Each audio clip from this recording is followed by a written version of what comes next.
Celeb Cloak presence. Is wizkid truly Nigeria's greatest artist of all time? Okay, let's talk. And I mean really talk, because this conversation has been living rent-free in Nigerian entertainment circles for years now. And today, Celeb Cloak is pulling up a chair, pouring the tea, and settling this thing properly. Because somebody has to say it out loud. Wizkid, Adeji Ibrahim Balogun, might just be the greatest artist Nigeria has ever produced. And before you open that comment section with your full chest, hear me out first. Because the evidence? It doesn't lie. Let's go back. Before Essence was playing in Parisian rooftops and Beverly Hills lounges, before international fashion houses were sliding into his DMs, there was a skinny boy from Surulere with a voice that sounded like Lagos itself. Dusty, beautiful, magnetic, and completely unbothered. Ojalegba wasn't just a song. It was a postcard. A love letter to every Nigerian child who grew up under the streetlights, who knew hustle before they knew comfort.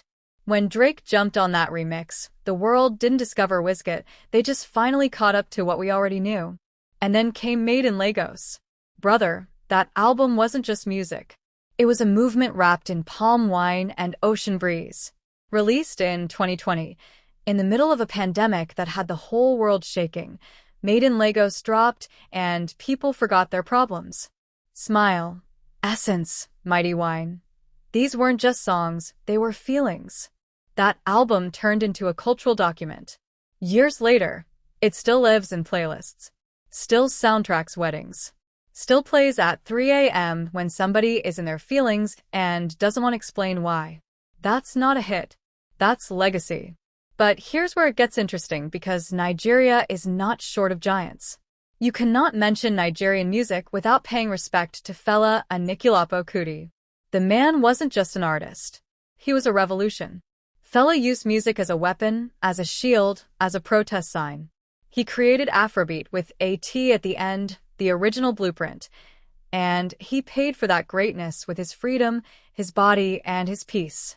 No shrine visit, no Calcutta Republic, no Fela. So yes, the originator deserves his flowers forever. But Fela was building a different thing for a different time. The global pop machine he wasn't playing in, he was building something bigger and more dangerous. Then there's Davido, OBO, the 30 billion gang general. Listen, you want to talk about a hit machine? Davido has given Nigerians and Africans anthems for over a decade. Dami Duro, Fall, Assurance, Unavailable, the man does not miss. And beyond music, Davido has used his platform in ways that genuinely touch lives, including that now legendary birthday fundraiser that turned into an act of generosity that shook the entire continent. His industry influence? Massive. His ear for production? Undeniable. Davido is a pillar. A genuine heavyweight. And then Burna Boy walked in and said, "Hold my Grammy." Burna's rise from Port Harcourt to global phenomenon is one of the most cinematic stories in African music. The confidence, the swagger, the refusal to shrink for anyone. African Giant wasn't just an album title, it was a declaration of war on mediocrity. When he won that Grammy for Twice as Tall, he wasn't just winning for himself. He was winning for every African artist who had ever been told to water themselves down to get a seat at the table. Burna kicked the table over and built a bigger one. His live performances alone are a masterclass in artistry and presence. So how do we settle this? Here's what Celeb Cloak thinks, and we're not here to play it safe, so we'll say it straight. What separates Wizkid in this conversation is the seamlessness. The way he makes it look effortless. He doesn't chase trends, trends chase him. His pen game creates moods that other artists spend entire albums trying to manufacture. Joro made your body move before your brain processed the lyrics. Essence became a global anthem without losing its Lagos soul.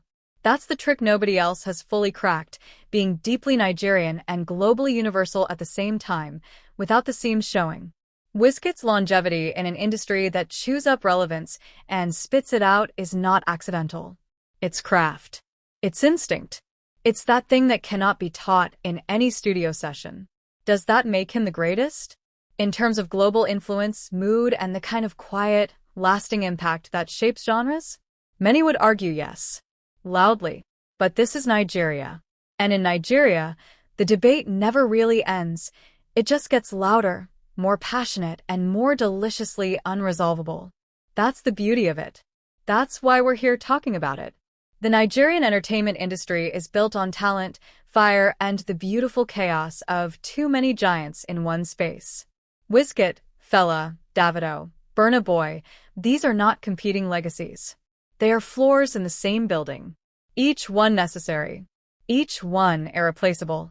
But the question of the greatest? That seat stays warm and contested. Drop your verdict in the comments. We genuinely want to know where you stand. And don't be shy. This is a judgment-free zone. Almost. If you are new here, Celeb Clope is where Nigerian entertainment gets its close-up, no filters, no PR spin, just the real conversation. Hit that subscribe button right now because we are just getting started and trust me, you do not want to miss what's coming next.